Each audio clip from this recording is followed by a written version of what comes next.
Now that we've got our smart contract deployed, we can mint tokens that can be sent to other Archway addresses.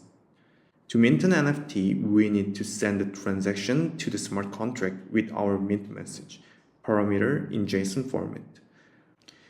This is JSON string we will use to mint our test NFT. So in the following commands, I will change owner as an Archway 101 signer address here, and I change the description and attributes here.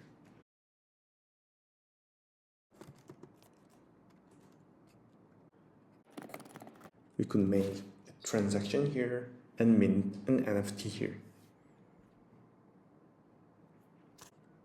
To confirm the NFT is now correctly stored on-chain, run the query command specifying the token ID declared in the minting transaction.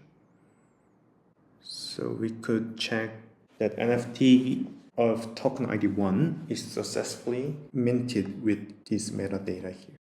To transfer a token, we have to send a message of the type transfer NFT, which we achieved by sending a transaction to the transfer NFT entry point exposed by the contract.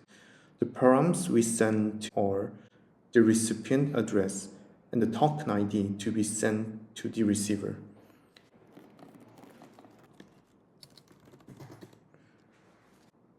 Once the transaction is confirmed, ownership of the token will be changed from the address declared as owner at minting to the new receiver address. To verify that's the case, we can query the contract again to see who owns the token ID with the value of 1. Now that the contract is up and running, read on to learn how to build dApp around the minting and transfer functionality we just tested. This is a mint scan, which can see our transactions that we have made in our lecture. This is a wallet address that we made with the name Archway 101, and this is the transactions that set contract metadata and set flat fee, mint, and transfer NFT. I will recommend you the site where you can check NFTs.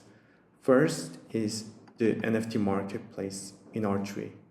However, this Umber marketplace is only for the mainnet purpose. So if you make NFT in mainnet, you could trade it in Umber. This is the end of this lecture, and thank you for watching for a long time.